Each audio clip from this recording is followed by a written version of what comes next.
اللہ الرحمن الرحیم۔ السلام علیکم ورحمۃ اللہ وبرکاتہ۔ حضرت ابن عباس اور محمد بن کعب فرماتے ہیں کہ حضرت یعقوب علیہ السلام اپنے بیٹوں کو نظر لگنے سے خوف زدہ ہوئے تھے، کیونکہ بیٹے خوبصورت، خوش نظر، حلیے والے اور خوش منظر تھے۔ لہٰذا یعقوب علیہ السلام اس بات سے ڈرے کہ کہیں لوگ ان کے بیٹوں کو نظر بد کے ذریعے نقصان نہ پہنچائیں، کیونکہ نظر لگنا حق ہے جو کہ کسی ماہر گھڑ سوار کو اس کے گھوڑے سے گرا دیتی ہے۔ پس اللہ کے رسول محمد صلی اللہ علیہ وسلم نے ارشاد فرمایا، اور نظر بد لگنا حق ہے، اور اگر تقدیر پر کوئی حاوی ہو سکتا ہے تو یقیناً نظر بد حاوی ہو جاتی ہے، اور اگر تم لوگوں کو خود کو غسل دینے کا کہا جائے تو غسل دو۔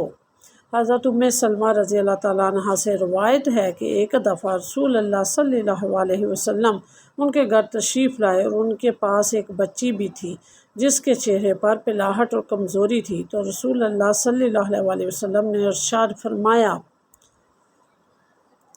اس پر دم کراؤ، کیونکہ اس پر نظر کا اثر ہے۔ جس کی نظر لگتی ہے وہ حاسد ہوتا ہے، لیکن ہر حاسد کی نظر نہیں لگتی۔ اسی لیے جب حاسد حسد کرتے ہیں تو ہمیں ان کے شر سے اللہ کی پناہ طلب کرنے کا حکم اور تعلیم دی گئی ہے۔ بڑوں کی نسبت بچوں پر نظر بد کا اثر جلدی ہوتا ہے۔ ایک دفعہ رسول اللہ صلی اللہ علیہ وسلم نے فرمایا، جعفر طیار رضی اللہ تعالیٰ عنہ کے بچوں کو دیکھا تو ان بچوں کی والدہ اسماء بنت امیس رضی اللہ تعالیٰ عنہ سے دریافت فرمایا، کیا معاملہ ہے کہ میں اپنے بھائی کی اولاد کے جسم دبلے پتلے دیکھ رہا ہوں؟ کیا انہیں کوئی مشکل، بھوک، بیماری یا تکلیف وغیرہ درپیش ہے؟ اسماء بنت امیس رضی اللہ تعالیٰ عنہ نے عرض کیا، جی نہیں، لیکن انہیں بہت جلد نظر لگ جاتی ہے۔ تو رسول اللہ صلی اللہ علیہ وسلم نے اسماء رضی اللہ عنہا کی اس بات کی تائید فرماتے ہوئے ارشاد فرمایا، ان پر دم کرو۔ حضرت اسماء بنت امیس رضی اللہ تعالیٰ عنہ کا فرمان ہے کہ میں نے رسول اللہ صلی اللہ علیہ وسلم کی خدمت میں دم کے الفاظ پیش کیے تو انہوں نے ارشاد فرمایا، ان پر دم کرو۔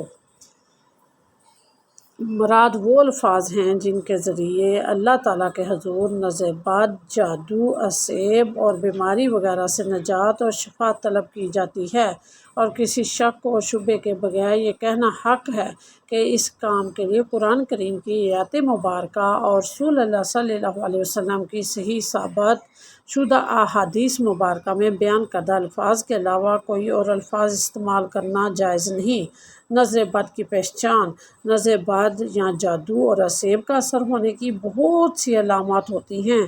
کچھ علامات تو ایسی ہوتی ہیں جن کے ظاہر ہونے کی صورت میں مزید کسی جانچ کی ضرورت نہیں ہوتی، اور کچھ علامات ایسی ہوتی ہیں جن کا سبب کوئی جسمانی یا نفسیاتی بیماری یا غیر معمولی رویہ بھی ہو سکتا ہے۔ لہٰذا ہمیں اچھی طرح سے یہ سمجھ لینا چاہیے کہ کسی پر جسمانی مشکلات نمودار ہونے کی صورت میں اسے نظر بد کا شکار سمجھ لینے سے پہلے ضروری ہے کہ جسمانی طور پر اس کا طبی معائنہ کروایا جائے، اور کسی صحیح مستند نفسیاتی طبیب سے بھی اس کا معائنہ کروایا جائے، اور اگر ان دونوں اطراف سے اس میں کسی بیماری یا غیر معمولی حالت و کیفیت کا پتہ نہ چل سکے تو پھر نظر بد لگنے یا کسی جادو یا عصیب وغیرہ کے اثر ہونے کے بارے میں سوچنا چاہیے۔ طبی اور نفسیاتی معائنے کے بعد اس امکان کے بارے میں سوچا جانا چاہیے۔ فی الفور اس پر یقین نہیں کر لینا چاہیے کہ نظر ہی لگی ہے یا کوئی جادو یا عصیب وغیرہ کا اثر ہو گیا ہے۔ جب نظر بد، جادو یا عصیب وغیرہ کے اثر انداز ہونے کا یا ایسے کسی امکان کا معلوم کرنا ہو تو اس کا بہترین اور تجربات سے ثابت شدہ طریقہ یہ ہے کہ جس شخص کے بارے میں ایسا کوئی شک ہو اس شخص پر قرآن کریم کی تلاوت کی جائے۔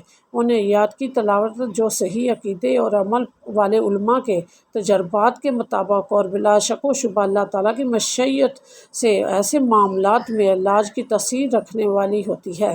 جب ان آیات کو مشکوک شخص یا مریض شخص کے سامنے تلاوت کیا جاتا ہے یا بعض اوقات جب اس کے سامنے قرآن کریم کی تلاوت کی جاتی ہے تو اس پر درج ذیل علامات ظاہر ہوتی ہیں۔ نمبر 1 چہرے پر پلاہٹ ظاہر ہونا۔ نمبر 2 سینے میں گھٹن کا احساس ہونا۔ نمبر 3 تلاوت سننے کے دوران جسم کے متحد حصوں میں درد ہونا۔ نمبر 4 معمول سے زیادہ گرمی محسوس ہونا۔ نمبر 5 پسینہ آنا، خاص طور پر کمر پر پسینے کی کمی یا زیادتی سے نظر کی شدت کا اندازہ ہو جاتا ہے۔ نمبر 6 پہلوؤں میں درد محسوس ہونا۔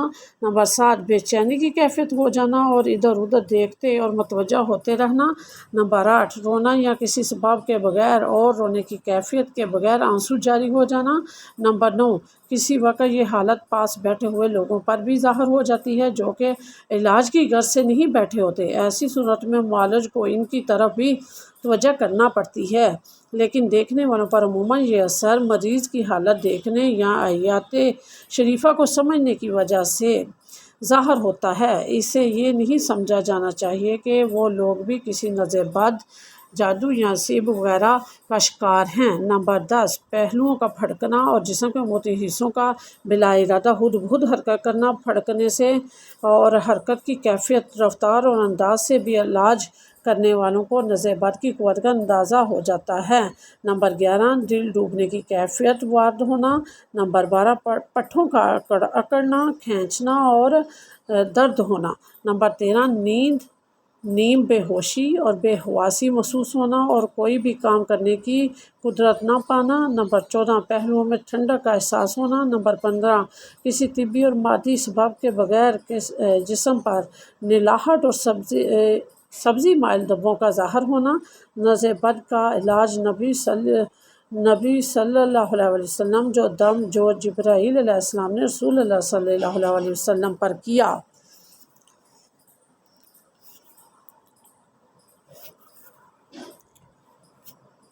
ترجمہ: میں اللہ کے نام سے آپ پر دم کرتا ہوں اور اللہ ہی آپ کو شفا دے گا ہر ایک بیماری سے جو آپ میں ہے، اور گروہوں پر، گانٹوں پر جادو اور ٹونے کر کے پھونکنے والیوں کے شر سے اور حسد کرنے والے کے شر سے جب وہ حسد کرتا ہے۔ مریض پر 3 دفعہ پڑھا جائے وہ دم جو رسول اللہ صلی اللہ علیہ وسلم ہر قسم کے مریضوں پر فرمایا کرتے تھے۔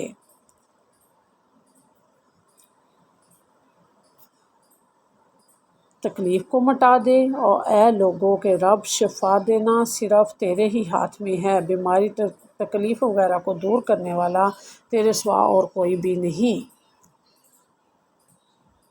ہمارے چینل کو لائک، شیئر اور سبسکرائب کیجیے۔ شکریہ۔